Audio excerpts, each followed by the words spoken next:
Welcome to our channel. இன்னைக்கு இந்த வீடியோவில் நம்ம எதை பற்றி பார்க்க போகிறோம்னா டிஎன்இபி 2018 இன்ஜினியரிங் மேக்ஸ் கொஸ்டின் தான் சால்வ் பண்ண போகிறோம். ஸோ இதுக்கு முன்னாடி நம்ம வந்து பார்ட் 1 வீடியோ நான் போஸ்ட் பண்ணியிருந்தேன். அந்த பார்ட் 1 வீடியோவில் ஒரு 4 கொஸ்டின் தான் சால்வ் பண்ணியிருந்தோம். ஸோ அதோட கண்டினியூஷன் வீடியோ தான் இது. ஸோ இந்த வீடியோவில் நம்ம வந்து ரிமைனிங் 16 கொஸ்டின்ஸையுமே கம்ப்ளீட்டாக சால்வ் பண்ண போகிறோம். ஸோ இது ஒரு லென்த்தி வீடியோவாக தான் இருக்கும். ஸோ நம்ம ப்ராப்ளம் சால்வ் பண்ணுறதுக்கு முன்னாடி நீங்கள் நம்ம சேனலை சப்ஸ்கிரைப் பண்ணலன்னா சப்ஸ்கிரைப் பண்ணிக்கோங்க. அப்படியே கூட இருக்க பெல் ஐக்கன் ப்ரெஸ் பண்ணிக்கோங்க. ஸோ அந்த பார்ட் 1 வீடியோ வேணும்னா அந்த பார்ட் 1 வீடியோ நான் டிஸ்கிரிப்ஷனில் அந்த லிங்க் தரேன். அந்த பார்ட் 1 வீடியோ பார்த்துட்டு நீங்கள் அதை கண்டினியூ பண்ணிங்கன்னா உங்களுக்கு பெட்டர் அண்டர்ஸ்டாண்டிங் இருக்கும். எப்படி கொஸ்டின் பேட்டர்ன் எப்படி இருக்குன்றது உங்களுக்கு கம்ப்ளீட்டாக புரிஞ்சிக்க முடியும். ஸோ வாங்க இப்போ நம்ம வீடியோக்குள்ளே போகலாம். ஸோ டிஎன்இபி 2018 இன்ஜினியரிங் மேக்ஸில் 5th கொஸ்டின் என்ன கேட்டிருந்தாங்கன்னா, which of the following double integrals in polar coordinates is equivalent to integral of 0 to infinity e power minus x square plus y square into dx into dy. So அவங்க என்ன கேட்டிருக்காங்கன்னா, ஒரு double integral கொடுத்துட்டு அதோட polar coordinates கேட்குறாங்க. So இப்போ double இன்டெக்ரலில் நம்ம எப்படி polar கோஆர்டினேட்ஸை நம்ம மாற்றலாம்னா, ஃபஸ்ட்டு டபுள் இன்டெக்ரல்னால் என்ன, போலார் கோஆர்டினேட்ஸ்னால் என்னன்னு நம்ம புரிஞ்சுக்கணும். டபுள் இன்டெக்ரல்ஸ்னால் ஒரு சர்ஃபேஸ் இன்டெக்ரல், அதாவது நீங்கள் ஏரியா அந்த மாதிரி இருக்கிற ஒரு சர்ஃபேஸ் இன்டெக்ரலில் ஒரு ஆங்கிள் ஆரிஜின், அதாவது வால்யூம் அந்த மாதிரி நம்ம சொல்லலாம். அந்த மாதிரி ஒரு போலார் கோஆர்டினேட்ஸ் ஃபார்மேட்டுக்கு நம்மளை மாற்றணும். ஸோ அப்படி மாற்றுறதுக்கு நம்ம வந்து ஃபஸ்ட்டு அதோட ஃபார்மேட் எப்படி இருக்குன்றதை புரிஞ்சுக்கணும். ஜென்ரல் ஃபார்மேட், இதான் நான் ஜென்ரல் ஃபார்மேட் இங்கே எழுதியிருக்கேன்.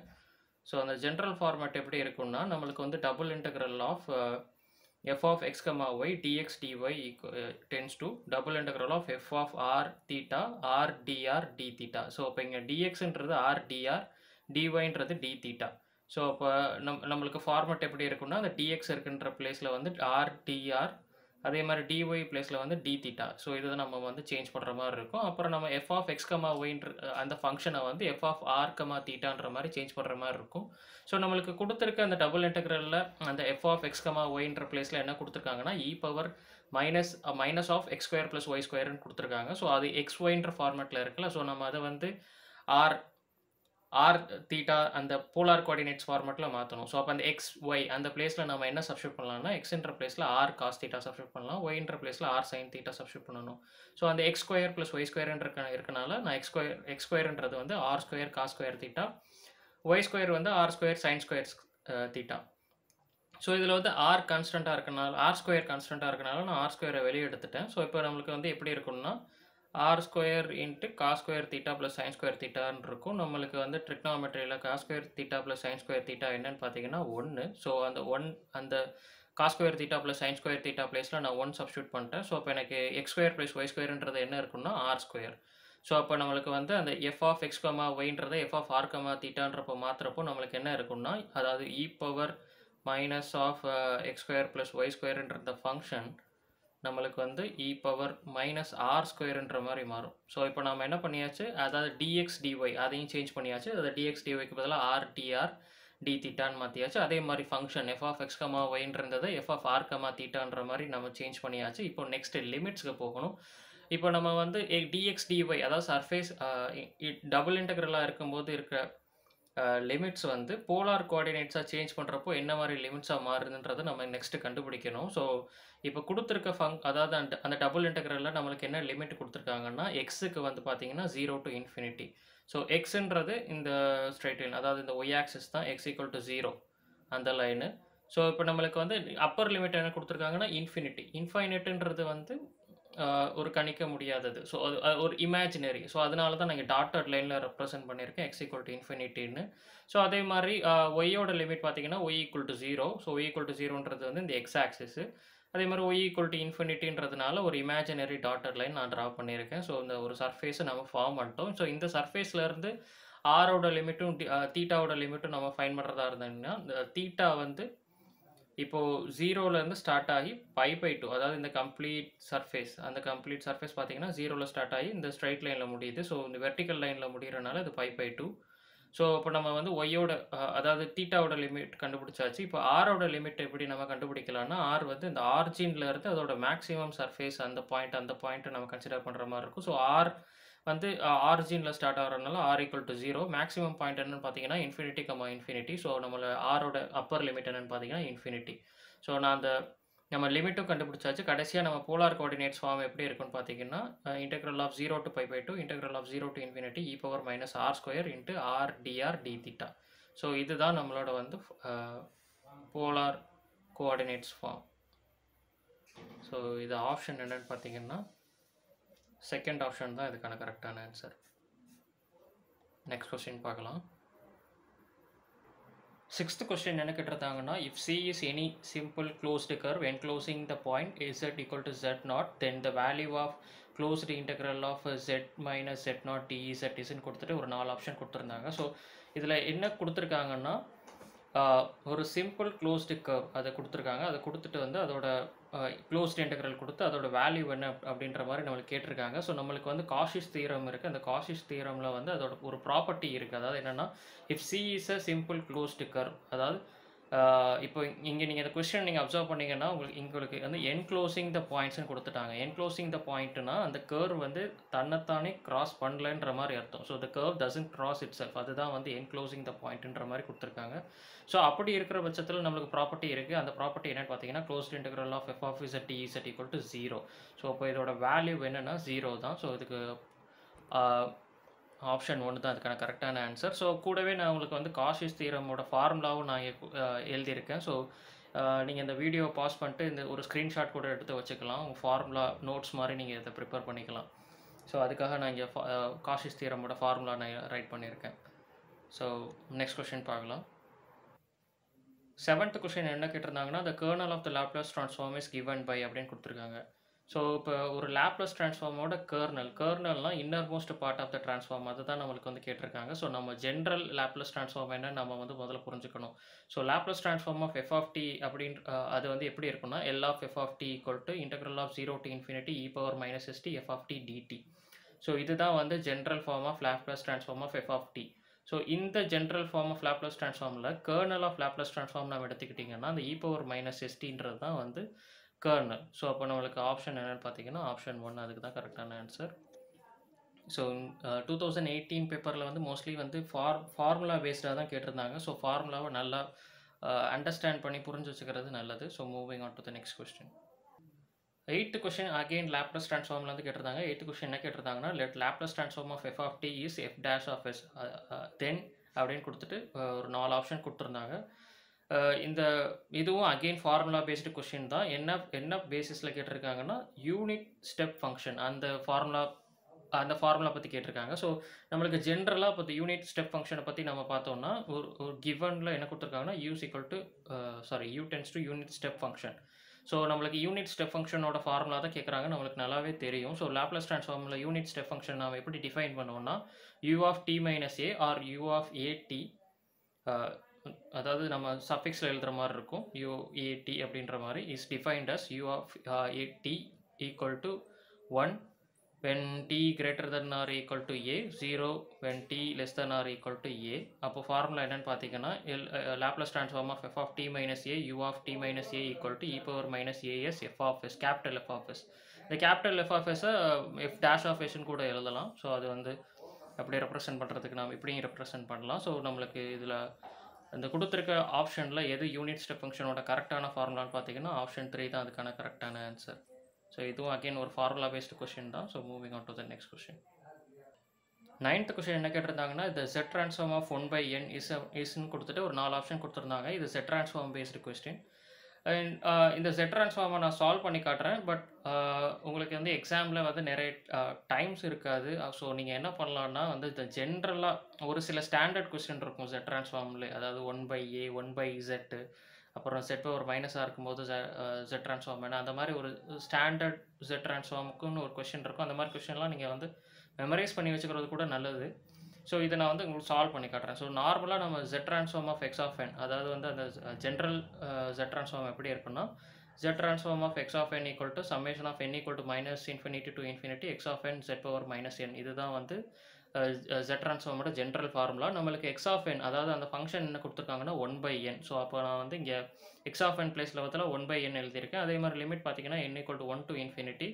ஸோ நான் x of n பிளேஸில் 1/n எழுதிட்டு z power minus n எழுதியிருக்கேன். ஸோ நான் இங்கே என்ன பண்ணலான்னா, இந்த z power minus n 1/z whole power nன்னு நான் சேஞ்ச் பண்ணி எழுதிக்கிறேன். அப்போ தான் நம்மளுக்கு வந்து இந்த எக்ஸ்பான்ஷன் ஃபார்முலா சப்ஸ்டிட்யூட் பண்ணுறதுக்கு ஈஸியாக இருக்கும். ஸோ அப்புறமா இந்த z power minus n 1/z whole power nன்ற மாதிரி சேஞ்ச் பண்ணதுக்கப்புறமா நான் என்ன பண்ணுறேன், இந்த சம்மேஷனை எக்ஸ்பேண்ட் பண்ணுறேன். சம்மேஷனை எக்ஸ்பேண்ட் பண்ணேன்னா எனக்கு என்ன கிடைக்குன்னா 1 × 1/z whole power 1 plus 1/2 × 1/z whole square plus 1/3 × 1/z whole cube அப்படின்ற மாதிரி கண்டினியூஸ் ஆகிட்டே போயிட்டே இருக்கும். ஸோ இந்த எக்ஸ்பேன்ஷன் என்ன மாதிரி எக்ஸ்பேன்ஷனாக இருக்குன்னு பார்த்தீங்கன்னா மைனஸ் லாக் ஆஃப் 1 - x, அதாவது அந்த எக்ஸ்பேன்ஷனுக்கு இந்த எக்ஸ்பேன்ஷன் ஈக்குவலாக இருக்குது. ஸோ அதனால் நான் என்ன பண்ணுறேன்னா இந்த எக்ஸ்பேன்ஷனை மைனஸ் லாக் ஆஃப் 1 - x இருக்குல்ல அந்த ஃபார்மேட்டுக்கு நான் சேஞ்ச் பண்ணுறேன். இந்த எக்ஸ்ன்ற பிளேஸில் என்ன இருக்குன்னா 1/z இருக்குது. ஸோ இப்போ அந்த எக்ஸ்ன்ற பிளேஸ்க்கு பதிலாக நான் 1/zன்னு நான் ரைட் பண்ணுறேன். ஸோ எனக்கு எக்ஸ்பேன்ஷன் எப்படி மாறுதுன்னா மைனஸ் லாக் ஆஃப் 1 - 1/zன்னு மாறுது. ஸோ அதே மாதிரி நீங்கள் வந்து இந்த எக்ஸ்ன்னு இருக்குல்ல, நம்ம எக்ஸ்ன்ற பிளேஸில் 1/z தானே நம்ம சப்ஸ்டிட்யூட் பண்ணுறோம். ஸோ அப்போ அதுக்கேற்ற மாதிரி நம்ம அந்த லிமிட்டை செக் பண்ண மாதிரி இருக்கும். 1/z less than 1. ஸோ அப்போ அந்த லிமிட் எப்படி மாறும்னா modulus of z greater than 1ன்ற மாதிரி சேஞ்ச் பண்ணுற மாதிரி இருக்கும். ஸோ நம்ம இங்கே எக்ஸ்பேன்ஷனுக்கு வந்தோம்னா நான் என்ன பண்ணுறேன், மல்டிப்ளை பண்ணிக்கிறேன். மல்டிப்ளை பண்ணிட்டு இப்போ மைனஸ் லாகுன்னு இருக்குல்ல, ஸோ அந்த மைனஸ் லாகு நான் வந்து மைனஸை நான் இங்கே கொண்டு போனால் இங்கே -1 வரும். ஸோ இதை நம்ம எப்படி எழுதலாம்னா இன்வர்ஷன், அதாவது நம்ம இங்கே எப்படி எழுதணும், அதாவது இப்படி மைனஸ் z பவர் மைனஸ் என்னன்னு இருக்கப்போ 1/z ஹோல் பவர் என்னன்னு எழுதணும்ல. ஸோ அதே மாதிரி z power minus 1/z whole power minus 1ன்னு இருக்கப்போ z divided by z minus 1 இப்படி எழுதலாம்ல. ஸோ அதுதான் நான் இங்கே எழுதியிருக்கேன். இங்கே இருக்க -1 இங்கே போனால் பவரில் -1 ஆகும். ஸோ அந்த பவரில் -1 ஆகிறப்போ நம்ம அதை இன்வெர்ட் பண்ணி இப்படி எழுதிக்கலாம். ஸோ இதுதான் இதுக்கான கரெக்டான ஆன்சர். ஸோ அகெயின் நான் இந்த சம் சால்வ் பண்ணுறதுக்கு முன்னாடி சொன்ன மாதிரி ஒரு சில ஸ்டாண்டர்டான Z ட்ரான்ஸ்ஃபார்ம் கேட்பாங்கன்னு சொல்லியிருந்தேன்ல. For example Z transform of k கேட்கலாம், Z transform of a power n கேட்கலாம், அப்புறம் இல்லாட்டி Z ட்ரான்ஸ்ஃபார்ம் ஆஃப் n கேட்கலாம், இல்லைனா 1/n 1/n+1 அந்த மாதிரி நம்மளுக்கு வந்து டிஃப்ரெண்ட் கைண்ட்ஸ் ஆஃப் ப்ராப்ளம்ஸ் இருக்குது. ஸோ நம்மளால் எல்லா டைமுமே வந்து இந்த மாதிரி ஃபார்முலா போட்டு எக்ஸ்பேண்ட் பண்ணி அதை சிம்பிளிஃபை பண்ணிக்கிட்டு இருக்கணும்னு அது அவசியம் இல்லை. இந்த மாதிரி ஸ்டாண்டர்டாக இருக்க Z ட்ரான்ஸ்ஃபார்ம்லாம் கொஞ்சம் மெமரைஸ் பண்ணி வச்சுக்கிறது நல்லது. ஸோ அந்த Z ட்ரான்ஸ்ஃபார்ம்லாம் நான் இங்கே எழுதியிருக்கேன். கேயாக இருந்தால் கேயோட Z ட்ரான்ஸ்ஃபார்ம் ஃபைன் பண்ண சொன்னாங்கன்னா அதோட Z ட்ரான்ஸ்ஃபார்ம் என்ன, a பவர் என்ன இருந்தால் அதோட Z ட்ரான்ஸ்ஃபார்ம் என்னன்ற மாதிரி நான் 5 ஸ்டாண்டர்ட் Z ட்ரான்ஸ்ஃபார்ம்ஸை நான் இங்கே எழுதியிருக்கேன். ஸோ நீங்கள் இதை வீடியோவை பாஸ் பண்ணிட்டு ஒரு ஸ்க்ரீன்ஷாட் கூட எடுத்துக்கோங்க. ஸோ இது உங்களோட ப்ரிப்பரேஷனுக்கு ஹெல்ப்ஃபுல்லாக இருக்கும். So moving on to the next question.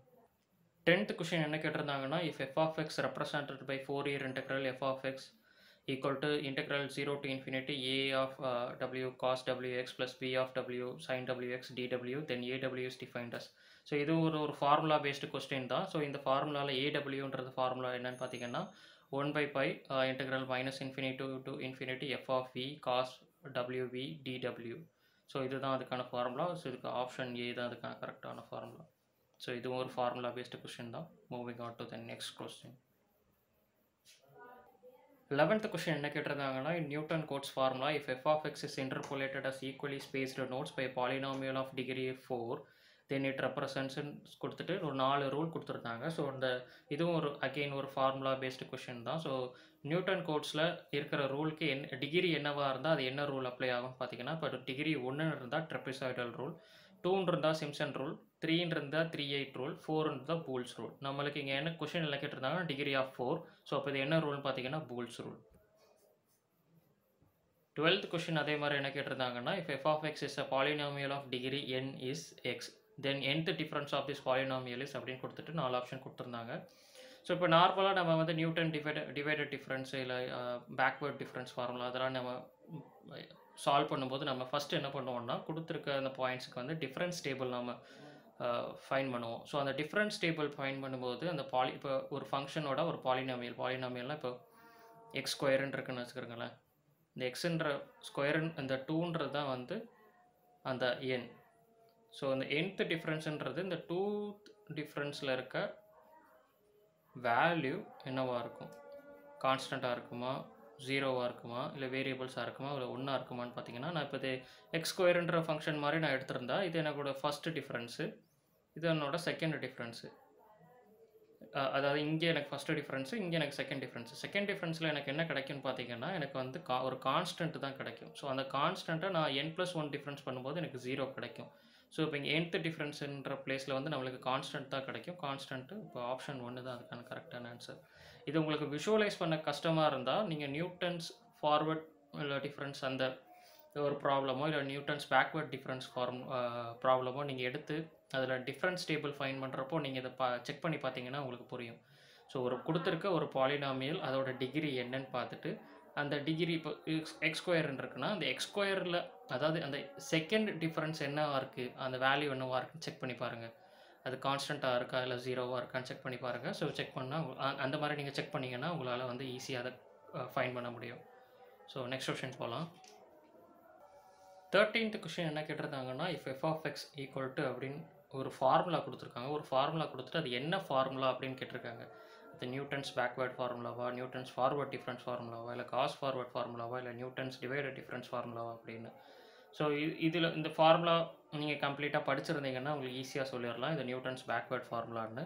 So இல்லை உங்களுக்கு ஒரு ஷார்ட் கட்டு அப்படின்றது வேணும்னா நீங்கள் வந்து உங்களுக்கு கொடுத்துருக்க ஃபார்முலா நீங்கள் அப்சர்வ் பண்ணிங்கன்னா டெல்லுன்னு இருந்துச்சுன்னா அது ஃபார்வர்ட் டிஃப்ரென்ஸ் ஃபார்முலா. அது இன்வெர்டட் டெல்லாக இருந்துச்சுன்னா அது நியூட்டன்ஸ் பேக்வேர்ட் டிஃப்ரென்ஸ் ஃபார்முலா. இதில் டெல்லிலே வந்து ஒரு கட் பண்ணுற மாதிரி ஒரு சிம்பிள் போட்டிருந்தாங்கன்னா அது Newton's divided difference formula. So அந்த மாதிரி நீங்கள் ஈஸியாக ஷார்ட்கட் மெத்தடில் நீங்கள் ஈஸியாக ஆன்சர் பண்ணிட்டு போகலாம். ஸோ இது 14th கொஷின் பார்க்கலாம். இதுவும் அகெயின் ஒரு ஃபார்முலா பேஸ்டு கொஷின் தான். 14th கொஷின் என்னென்னு பார்க்கலாம். 14th கொஷின் என்ன கேட்டிருந்தாங்கன்னா, the coefficient matrix transformed into when ax equal to b is solved by Gauss-Jordan's method. So அதாவது காஸ்-ஜோர்டன் மெத்தடில் நீங்கள் சால்வ் பண்ணும்போது ax equal to b அந்த கோஎஃபிஷியன்ட் மேட்ரிக்ஸ் எப்படி ட்ரான்ஸ்ஃபார்ம் ஆகும் அப்படின்னு தான் கேட்டிருக்காங்க. நம்மளுக்கு வந்து இப்போது நம்மளுக்கு 2 விதமான ப்ராப்ளம் சால்விங் இருக்குது. காஸ்-ஜோர்டன் மெத்தட் இருக்குது, காஸ் எலிமினேஷன் மெத்தட் இருக்குது.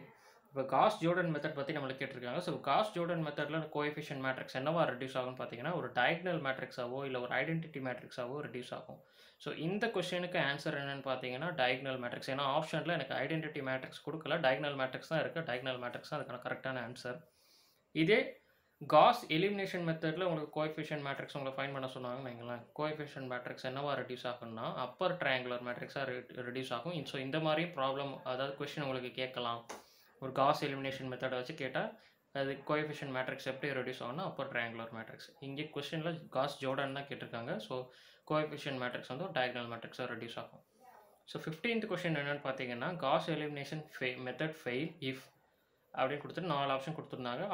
ஆப்ஷன் என்னென்னு பார்ப்போம். Any one of the pivot is 0 or very small. Second option பார்த்தீங்கன்னா any one of the pivot is non 0 or very large. Third option பார்த்தீங்கன்னா any 2 of the pivots are 0 and 1 pivot is large. Fourth option பார்த்தீங்கன்னா any 3 of the pivots are non-zero and others are non-zero. So cos elimination method நம்ம இப்போ தான் previous ப்ராப்ளமில் பார்த்தோம். Gauss elimination மெத்தடில் coefficient of மேட்ரிக்ஸை நம்ம எப்படி ரெடியூஸ் பண்ணுவோம்னா ஒரு அப்பர் ட்ரையாங்குலர் மேட்ரிக்ஸாக ரெடியூஸ் பண்ணுவோம். நம்மளுக்கு ஆப்ஷனில் எதை பேசிஸில் நம்மளுக்கு வந்து கன்சிடர் பண்ண சொல்கிறாங்கன்னா பிவட்ஸ்ன்னு கொடுத்துருக்காங்க. இங்கே பிவட்ஸ்ன்றது என்னென்னா nothing but diagonal elements. So நான் ஒரு அப்பர் ட்ரையாங்குலர் மேட்ரிக்ஸ் ஃபார்ம் பண்ணிட்டேன். எனக்கு டயக்னல் எலிமெண்ட்ஸை வச்சு நான் அது காஸ் எலிமினேஷன் மெத்தட் ஃபெயில் ஆகுமா இல்லையான்னு நான் சொல்லணும். ஸோ ஆப்ஷன் 1 நீங்கள் பார்த்தீங்கன்னா any one of the pivot is 0 or very small. So upper triangular matrix form பண்ணும்போது டயக்னல் எலிமெண்ட்ஸ்லாம் நான் ஜீரோவாக தான் இருக்கணும். ஸோ ஏதாவது ஒன்று 0 ஆயிடுச்சுனாலே அதை அப்பர் ட்ரையாங்குலர் மேட்ரிக்ஸ் அதை சாட்டிஸ்ஃபை பண்ணலன்ற மாதிரி தான் அர்த்தம். ஸோ ஆப்ஷன் 1 தான் அதுக்கான கரெக்டான ஆன்சர். ரிமைனிங் ஆப்ஷன் நம்ம செக் பண்ணால் அது சாட்டிஸ்ஃபை ஆகாத மாதிரி இருக்குது. ஆப்ஷன் 3 உங்களுக்கு சாட்டிஸ்ஃபை பண்ணுற மாதிரி இருக்கலாம். ஏன்னா any 2 of the pivots are 0. இங்கே எனி 2 ஆஃப் த பிவட்ஸ் அதாவது ஒரு பிவட்ஸ் 0வாக இருக்கும்போதே உங்களுக்கு வந்து அது ஃபெயில் ஆகிரும். ஸோ அப்படின்ற பட்சத்தில் நம்ம ஃபஸ்ட் ஆப்ஷனை தான் வந்து ப்ரிஃபரன்ஸ் கொடுக்குற மாதிரி வருது. தேர்ட் ஆப்ஷன் வந்து லீஸ்ட் ப்ரிஃபரன்ஸ்ன்ற மாதிரி தான் வரும். ஸோ ஆப்ஷன் 1 தான் அதுக்கான கரெக்டான answer. Moving on to next question. 16th question என்ன கேட்டிருந்தாங்கன்னா continuous random variable x has a density function given by f of x equal to kx into 1 minus x, 0 less than or equal to x less than or equal to 1 the value of k is. இப்போ கொஸ்டினில் என்ன கொடுத்துருக்காங்கன்னா ஒரு continuous random variable கொடுத்துருக்காங்க. அப்போது அதோட probability density ஃபங்க்ஷனோட general form எப்படி இருக்குன்னு பார்த்தீங்கன்னா integral -∞ to ∞ f of x dx equal to 1. So overall probability எப்போதுமே 1 தான் இருக்கும். அது டிஸ்கிரீட்டாக இருந்தாலும் சரி கண்டினியூஸாக இருந்தாலும் சரி. நம்மளுக்கு குடுத்திருக்க ஃபங்ஷன் என்ன குடுத்துருக்காங்கன்னா, f of x equal to k into x into 1 minus x. அதோட லிமிட்ஸ் வேற குடுத்துட்டாங்க. x ஓட லிமிட்ஸ். லோவர் லிமிட் பார்த்தீங்கன்னா 0, அப்பர் லிமிட் பார்த்தீங்கன்னா 1. ஸோ அப்போ நம்ம வந்து அந்த ப்ராபபிலிட்டி டென்சிட்டி ஃபங்ஷனோட ஃபார்முலாலாம் சப்ஸ்டிட்யூட் பண்ணி ஈஸியா சால்வ் பண்ணிக்கலாம். ஸோ நான் லிமிட்ட சப்ஸ்டிட்யூட் பண்ணிட்டேன். Integral of 0 to 1 f of x என்ற பிளேஸ்ல குடுத்திருக்க ஃபங்ஷன் நான் சப்ஸ்டிட்யூட் பண்றேன். k x 1 minus x dx equal to 1ன்னு. ஸோ நான் சிம்பிளிஃபை பண்ணி கொண்டு வந்தா எனக்கு ஆன்சர் என்ன கிடைக்குதுன்னா k ஈக்குவல் டூ 6. சிம்பிளிஃபை பண்ணுறது ரொம்ப ஈஸி தான். நான் k கான்ஸ்டன்ட்றதுனால வெளியே கொண்டு வந்துட்டேன். x கொண்டு போய் உள்ள மல்டிப்ளை பண்ணிக்கிட்டேன். நம்மளுக்கு வந்து இன்டகிரேஷன் ஃபார்முலா எப்படி இருக்குன்னா, இப்போ இன்டகிரேஷன் ஆஃப் x dxன்னு இருந்துச்சுன்னா என்னவா இருக்கும்? x ஸ்கொயர் பை 2ன்னு வரும். காரணம் இது ஜென்ரல் ஃபார்ம் எப்படி? ஃபார் எக்ஸாம்பிள் இப்போ x பவர் n வச்சு நான் எக்ஸ்பிளைன் பண்ணுறேன். Integration of x power n dxன்னு இருக்கப்போ என்ன எப்படி இருக்குன்னா, x power n + 1 divided by n + 1. So இதுதான் வந்து ஜென்ரல் ஃபார்மு. ஸோ அப்போ இங்கே வந்து எக்ஸ்ன்னு இருக்குது. அப்போ வந்து நம்மளுக்கு எக்ஸ் ஸ்கொயர் பை 2ன்னு வரும். இங்கே எக்ஸ் ஸ்கொயருன்னு இருக்குது. அப்போ x கியூப் பை 3ன்னு வரும். ஸோ அதே மாதிரி லிமிட் சப்ஸ்டியூஷன் ஃபஸ்ட்டு அப்பர் லிமிட்டில் சப்ஸ்டியூட் பண்ணிட்டேன். அப்புறம் லோவர் லிமிட் 0 இருக்கனால எல்லா எலிமெண்ட்டுமே 0 ஆயிரும். ஸோ அப்பர் லிமிட் நான் சப்ஸ்டியூட் பண்ணிட்டு நான் சிம்பிளிஃபை பண்ணி கொண்டு வந்தால் எனக்கு k ஈக்குவல் டு 6 கிடைக்குது. எனக்கு k ஈக்குவல் டு 6 தான் அதுக்கான கரெக்டான ஆன்சர். ஸோ இதுக்கு ஆப்ஷன் 4 தான் கரெக்டான ஆன்சர். நெக்ஸ்ட் கொஸ்டின் பார்க்கலாம். 17th question என்ன கேட்டிருந்தாங்கன்னா, let x and y be a bivariate random variable with correlation coefficient 1/2 and standard deviation 2 and 3 respectively. Then covariance of x, y is கொடுத்துட்டு 4 option கொடுத்துருந்தாங்க. So இங்கே என்னென்ன first given என்னென்னு நம்ம பார்த்துக்கலாம். Given என்னென்ன இருக்குன்னா, கோரிலேஷன் ஆஃப் கோஎஃபிஷியன்ட், அதாவது ரோ ஆஃப் எக்ஸ் y அது ஈக்குவல் டு 1/2. ஸ்டாண்டர்ட் டீவியேஷன் ரெஸ்பெக்டிவ்லின்னு கொடுத்துருக்காங்க. அதாவது standard deviation of x, standard deviation of y. Standard deviation of x equal to 2, standard deviation of y equal to 3. இப்போ நம்மளுக்கு என்ன கேட்டிருக்காங்கன்னா, covariance of x, y. So நம்மளுக்கு வந்து இந்த கோரிலேஷன் ஆஃப் கோஎஃபிஷியன்ட்டு, அப்புறம் கோவேரியன்ஸ், அப்புறம் ஸ்டாண்டர்ட் டீவியேஷன் இதெல்லாம் லிங்க் பண்ணுற ஒரு ஃபார்முலா என்னன்னு பார்த்தீங்கன்னா, correlation of coefficient equal to covariance divided by standard deviation of x and y. So அப்போ நம்மளுக்கு வந்து இதில் கோரிலேஷன் ஆஃப் கோஎஃபிஷியன்ட் தெரியும், standard deviation of x and standard deviation of y எனக்கு தெரியும். இப்போ எனக்கு எனக்கு கிவனில் கொடுத்துருக்க எல்லா டேர்மே ஒரு பக்கம் வச்சுட்டு நான் ஃபைன் பண்ண வேண்டிய டேர்மை நான் எல்ஹெச்எஸ் சைடில் கொண்டு போகிறேன். நான் ஃபைன் பண்ண வேண்டிய term covariance of x, y நான் எல்ஹெச்எஸ் சைடில் கொண்டு போயிட்டேன். எனக்கு கிவன் டேர்ம்ஸ் ஆஃப்லாம் ஆர்ஹெச்எஸ் சைடில் கொண்டு வந்துட்டு நான் சிம்பிளிஃபை பண்ணி கொண்டு வந்தேன்னா covariance of x, y equal to 3. So இப்போ எனக்கு ஆன்சர் என்னென்னு பார்த்தீங்கன்னா 3. 17th ஆப்ஷன் பார்த்தீங்கன்னா 2 தான் அதுக்கான கரெக்டான ஆன்சர். ஆப்ஷன் 2 ஆன்சர் வந்து 3. 18th கொஸ்டின் பார்க்கலாம். 18th கொஸ்டின் என்ன கேட்டிருந்தாங்கன்னா, the only discrete distribution that follows memoryless property is அப்படின்னு கொடுத்துட்டு 4 ஆப்ஷன் கொடுத்துருந்தாங்க. memoryless property distribution. ஸோ அதில் வந்து நம்மளுக்கு 2 டைப் இருக்குது, எக்ஸ்போனென்ஷியல் அண்ட் ஜியோமெட்ரிக். இந்த எக்ஸ்போனென்ஷியல் எப்போ நம்மளுக்கு வந்து வரும்னா, கண்டினியூஸாக இல்லை அனலாக் ஃபங்க்ஷனாக இருக்கும்போது எக்ஸ்போனென்ஷியல், டிஸ்க்ரீட்டாக டிஜிட்டலாக இருக்கும்போது ஜியோமெட்ரிக். இப்போ நம்மளுக்கு கொடுத்துருக்க ஃபங்க்ஷன் என்ன ஃபங்க்ஷன் பார்த்தீங்கன்னா, டிஸ்க்ரீட் டிஸ்ட்ரிபியூஷன். ஸோ அப்போ வந்து மெமரிலெஸ் ப்ராப்பர்ட்டி எந்த ப்ராப்பர்ட்டின்னு பார்த்தீங்கன்னா, ஜியோமெட்ரிக் ப்ராப்பர்ட்டி தான் அதுக்கான கரெக்டான ஆன்சர். ஆப்ஷன் 4 தான் அதுக்கான கரெக்டான ஆன்சர். 19th கொஸ்டின் பார்க்கலாம். The random variable x takes value -1, 0 and 1 with probabilities 0.2, 0.5 and 0.3 respectively. Then value of expectation of x square is அப்படின்னு கொடுத்துட்டு 4 ஆப்ஷன் கொடுத்துருந்தாங்க. நம்மளுக்கு வந்து எக்ஸோட வேல்யூயும் கொடுத்தாச்சு, அதோட ரெஸ்பெக்டிவ் ப்ராபபிலிட்டியும் கொடுத்தாச்சு. நம்மளுக்கு கேட்குறது என்னென்னா, எக்ஸ்பெக்டேஷன் ஆஃப் எக்ஸ் தான் கேட்குறாங்க. ஸோ நம்மளுக்கு வந்து நான் அதோட டேபுலர் ஃபார்மேட்டில் நான் எழுதியிருக்கேன். எக்ஸோ அதோட கரஸ்பாண்டிங் ப்ராபபிலிட்டி ஆஃப் எக்ஸும் நான் எழுதியிருக்கேன். ஸோ நம்மளுக்கு இது வந்து டிஸ்க்ரீட் ஃபங்க்ஷன். ஸோ அப்போ நம்மளுக்கு வந்து expectation of x square find பண்ணுற ஃபார்முலா என்னென்னு பார்த்தீங்கன்னா, summation of i equal to 0 to 2 xi square plus pi of x. So நான் அந்த ஃபார்முலா வந்து எக்ஸ்பான்ஷன் பண்ணி எழுதுகிறேன். So x0 square plus p0 of x plus x1 square plus x1 square into p1 of x plus x2 square into p2 of x. So இதில் வந்து அந்த tabular ஃபார்மேட்டில் இருக்க வேல்யூஸ் எல்லாம் சப்ஸ்டியூட் பண்ணி கொண்டு வந்துட்டுனா எனக்கு எக்ஸ்பெக்டேஷன் ஆஃப் எக்ஸ் ஸ்கொயரோட சம் என்னென்னு பார்த்தீங்கன்னா 0.5. ஸோ 0.5 தான் கரெக்டான ஆன்சர். ஆப்ஷன் 4 0.5 தான் அதுக்கான கரெக்டான ஆன்சர். லாஸ்ட் கொஸ்டின் பார்க்கலாம். லாஸ்ட் கொஸ்டின் என்ன கேட்டிருக்காங்கன்னா, random variable x has a probability density function given by f of x equal to 1/4 -2 less than x less than 2. the moment generating function of x is given by அப்படின்னு கொடுத்துட்டு 4 option கொடுத்துருக்காங்க. So இதில் given என்னென்னு பார்த்தீங்கன்னா வந்து probability density function கொடுத்துருக்காங்க. கொடுத்துட்டு வந்து அதோட லிமிட்ஸும் கொடுத்துருக்காங்க. நம்மளுக்கு கேட்குறது என்னன்னு பார்த்தீங்கன்னா, moment generating function. So probability density ஃபங்க்ஷன்னாலே நம்மளுக்கு என்ன ஃபங்க்ஷன் அது ஒரு கண்டினியூஸ் ஃபங்க்ஷன் நம்மளுக்கு தெரிஞ்சிடும். ஸோ அப்போ மொமெண்ட் ஜெனரேட்டிங் ஃபங்க்ஷனில் வந்து இப்போ நம்ம அது கண்டினியூஸ் ஃபங்க்ஷனோட ஃபார்முலா நம்ம யூஸ் பண்ணுறோம். மொமெண்ட் ஜெனரேட்டிங் ஃபங்க்ஷன்லேயே நம்மளுக்கு வந்து டிஸ்கிரீட் ஃபங்க்ஷனுக்கு ஒரு ஃபார்முலா இருக்குது, கண்டினியூஸ் ஃபங்க்ஷனுக்கு ஒரு ஃபார்முலா இருக்குது. அந்த ஃபார்முலா தான் நான் இங்கே எழுதியிருக்கேன். ஸோ அந்த ஹைலைட் பண்ணி காட்டுறேன், உங்களுக்கு புரியும். ஸோ டிஸ்கிரீட்டாக இருந்தால் ஃபஸ்ட்டு ஃபார்முலா யூஸ் பண்ணுற மாதிரி வரும், கண்டினியூஸாக இருந்தால் செகண்ட் ஃபார்முலா யூஸ் பண்ணுற மாதிரி வரும். நம்மளுக்கு கொடுத்தது கண்டினியூஸ் தான். அப்போ moment generating function mx of t equal to integral of e power tx f of x dx. இதுதான் நம்மளோட ஃபார்முலா. நம்மளுக்கு ஆல்ரெடி f of x கொடுத்துட்டாங்க. f of x equal to 1/4, லிமிட்டும் கொடுத்தாச்சு -2 to 2. ஸோ அப்போ வந்து நம்ம அந்த வேல்யூஸை ஃபுல்லாக சப்ஸ்டியூட் பண்ணி சிம்பிளிஃபை பண்ணி கொண்டு வந்தால் நம்மளுக்கு மொமெண்ட் ஜென்ரேட்டிங் ஃபங்க்ஷன் கிடச்சிரும். ஸோ 1/4 கான்ஸ்டன்ட்றதுனால நான் வெளியே கொண்டு வந்துட்டேன். நம்மளுக்கு லிமிட் -2 to 2, கிவன் லிமிட் அதுதான். So e power tx. So e power tx நம்ம வந்து இன்டகிரேட் பண்ணோம்னா e பவர் tx என்னவா மாறும்னா e power tx divided by t இந்த மாதிரி வரும்.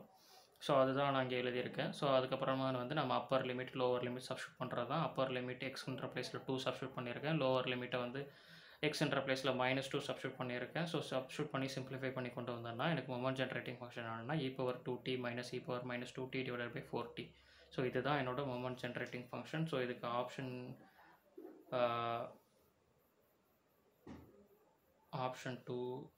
2 தான் அதுக்கான கரெக்டான answer. So that's it guys. நம்ம TNEB 2018 இருக்க 20 இன்ஜினியரிங் மேக்ஸ் கொஸ்டினே சால்வ் பண்ணிட்டோம். ஸோ இந்த வீடியோ உங்களுக்கு பிடிச்சிருக்குன்னு நினைக்கிறேன். ஸோ இந்த வீடியோ பிடிச்சிருந்தா லைக் பண்ணுங்கள், முக்கியமாக உங்கள் ஃப்ரெண்ட்ஸ் கூட ஷேர் பண்ணுறேங்க. இந்த மாதிரி TANCET, TNEB, TRB, GATE prepare பண்ணுற கேண்டிடேட்டுக்கெலாம் இந்த வீடியோவை ஃபார்வர்ட் பண்ணுங்கள். Keep supporting. தேங்க்ஸ் ஃபார் வாட்சிங்.